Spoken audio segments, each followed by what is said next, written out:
Meski pandemi virus corona masih melanda, namun sederet film Korea tetap rilis untuk menarik perhatian penonton agar bisa datang ke bioskop. Ternyata beberapa film yang dirilis itu memberikan kejutan karena bisa meraup untung dan mendatangkan penonton cukup banyak. Berikut 5 film Korea Selatan yang terbaru dan terlaris di tahun 2020.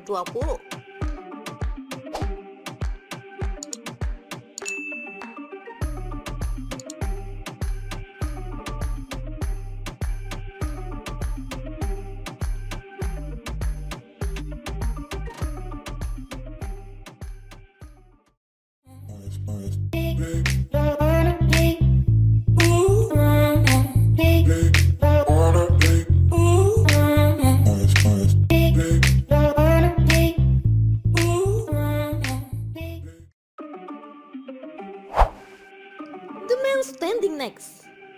The Man Standing Next merupakan film adaptasi dari novel non-fiksi yang menceritakan pembunuhan Jenderal Park Chung-hee sekitar tahun 1979.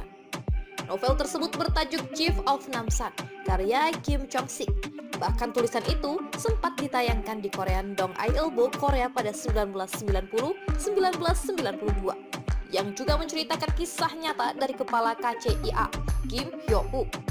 Cerita ini bermula ketika Korea Selatan mulai diatur oleh Presiden Park atau Lee Sung-min di tahun 1970-an. Presiden Park merupakan otak sekaligus pemegang kendali atas Badan Intelijen Korea atau KCIA. Hal ini mempengaruhi kedudukan Kim Yoo-kyung atau Lee Byung-hun. Kepala KCIA berada di posisi kedua setelah Presiden Park. Di saat ketegangan politik meningkat, Kim Yoo-kyung terdorong untuk membunuh Presiden Park. 40 hari sebelum kejadian itu, Park Yong-gak atau Kwak Do-won, mantan kepala KCIA yang memberikan kesaksian penting di persidangan Amerika Serikat. Park Yong-gak mengetahui bobroknya Korea Selatan hingga operasi militer Korea. Saat itu ia diasingkan di lembaga Amerika Serikat, di mana itu tempat penyelidikan Korek sedang berlangsung. Dalam persidangan, Park Yong-gak memberikan saksi akan bukti-bukti perlawanan Korea Selatan. Kesaksiannya membuat Kim Hyo-pyong dan Kwang Sang-chon atau Lee Hee-jun menyusun rencana agar Park Yong-gak tidak membuka suara. Film ini tayang perdana di Korea Selatan pada 22 Januari 2020 dan menduduki puncak box office hingga 4 Februari 2020. 3 hari setelah perilisan The Man Standing Next di Korea Selatan, film genre politik ini pun dirilis di Amerika Serikat pada 24 Januari 2020. Penjualan film The Man Standing Next berhasil meraup keuntungan 33 juta US dollar.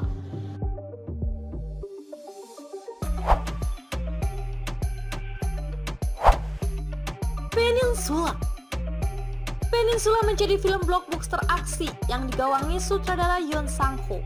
Itu terjadi di Korea 4 tahun setelah cerita di Train to Busan, saat pertarungan berlanjut antara mereka yang selamat di tanah yang sekarang dalam reruntuhan dan para zombie. Dalam keheningan, Jung-suk atau Kang Dong-won dan zombie yang selamat dari bencana berhadapan dalam pertempuran sengit. Namun, tiba-tiba Jung-suk diminta untuk kembali ke lokasi tersebut dalam sebuah misi. Misi tersebut membuka kenangan buruk Jung-suk yang harus kehilangan orang-orang yang dicintainya. Akan tetapi, misi senilai 2,5 juta US dollar itu tetap ia terima. Jung-suk bersama timnya pun bergegas kembali ke Korea Selatan. Saat itulah ketegangan dimulai. Bagaikan alarm bunyi di tengah malam, klakson mobil yang dibunyikan Jung-suk dan timnya membangunkan segerombolan mayat hidup yang kelaparan. Di saat yang sama, Jung-suk dan timnya bertemu dengan sekelompok orang yang bertahan hidup di lingkungan zombie. Jung-suk penuh tekad saat ia melihat ke depan dengan senapan dimuat di tangannya, dan zombie menyerang siapapun yang mereka lihat. Memberikan penggemar pratinjau tingkat aksi yang diharapkan melampaui apa yang dinikmati penggemar di Train to Busan. Peninsula saat ini mendominasi box office Korea Selatan di minggu kedua dan berhasil meraup sekitar 4,49 juta dolar atau 65,5 miliar juta rupiah di 2.100 layar. Menurut data Dewan Film Korea atau KOVID, Peninsula menarik 470.026 penonton bioskop selama periode Sabtu Minggu dengan jumlah penonton yang mencapai 2.862.894.000 sejak pembukaannya pada 15 Juli. Bahkan hingga saat ini, Peninsula berhasil meraup 18 juta US dollar.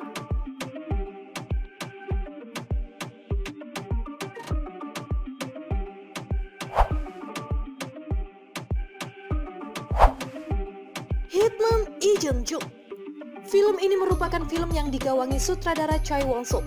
Film ini berhasil meraup keuntungan sebanyak 17 US dollar. Kisah berawal dari Jun atau Kwon Sang-woo, seorang mantan agen rahasia unggulan National Intelligence Service (NIS). Ia mempunyai keterampilan bela diri dan bertarung di atas rata-rata. Keterampilannya itu membuat ia disegani oleh para anggota NIS lainnya, serta para mafia yang menjadi target sasaran NIS. Namun, ia merasakan ada yang menjanggal pada dirinya selama menjalani tugas sebagai anggota NIS.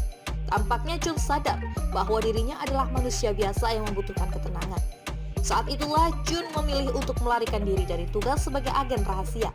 Jun pun rela membuat dirinya seolah tewas dan mengganti identitas agar bisa merasakan hidup normal. Setelah ia berhasil memasukkan kematiannya, Jun mulai menatap masa depan dan impiannya dengan menjadi komikus webtoon. Tetapi itu semua tak semudah yang dibayangkan. Jun telah banyak membuat komik tapi belum juga membuahkan hasil. Jangankan berhasil memikat para penikmat komik, istrinya pun tak tertarik dengan komik buatannya.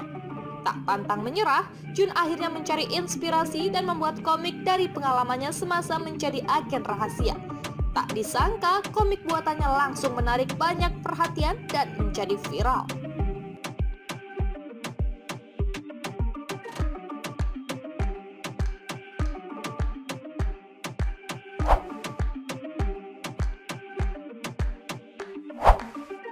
Alive. Apa jadinya jika sebuah pandemi bukan pandemi seperti flu, melainkan mengubah orang yang terjangkit menjadi zombie?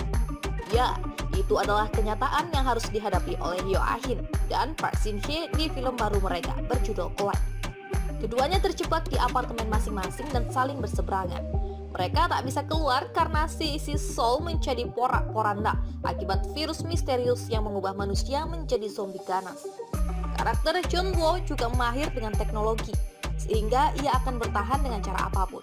Sementara Park Shin-hye juga menceritakan dirinya yang hampir mirip dengan karakter Yeobin. Film ini menjadi box office tertinggi dalam 5 bulan sejak wabah COVID-19. Menurut Dewan Film Korea Kovich, Alive menarik lebih dari 200.000 penonton bioskop pada hari pembukaannya. Ini menandakan skor yang lebih tinggi sejak film trailer politik The Man Standing Next terjual 252.058 tiket pada 22 Januari.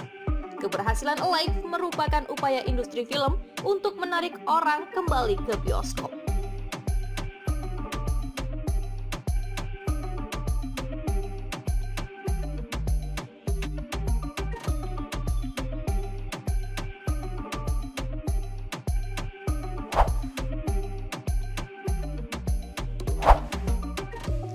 Candidate. Film politik yang menjadi box office tak hanya The Man Standing Next.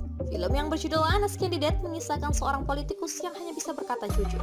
Honest Candidate merupakan remake dari film Brazil bertajuk O Candidato Honesto yang tayang pada tahun 2014. Kisah berawal dari Ramiran atau Cho Sang-suk, seorang politis yang berjuang untuk kembali masuk ke parlemen untuk keempat kalinya. Keberhasilan bisa bertahan di parlemen dikarenakan ia berhasil memikat perhatian publik melalui kata-kata yang manis. Hingga pada suatu hari, Cho Sang-suk berkunjung ke rumah neneknya yang berada di rumah terpencil. Saat berkunjung, Sang-suk dan sang nenek sempat berdebat. Perdebatan itu sekejap membuat Sang-suk tersadar bahwa dirinya tak bisa berbohong lagi. Sejak kejadian itu, Cho Sang-suk mencoba berkata jujur saat ia melakukan kampanye pemilihan. Ia menyampaikan banyak hal, semua perkataan yang keluar pun seharusnya tak disampaikan kepada masyarakat.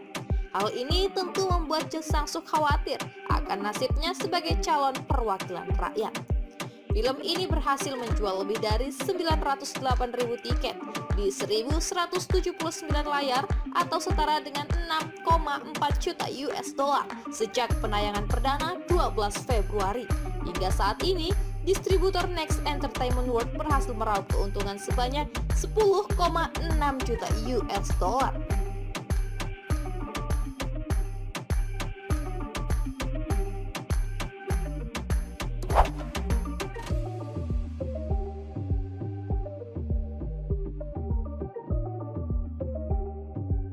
Kalau kamu suka video ini, silahkan like, komen, share, subscribe, dan jangan lupa nyalakan lonceng notifikasi biar kamu nggak ketinggalan video-video terbaru dari Birahma. Terima kasih.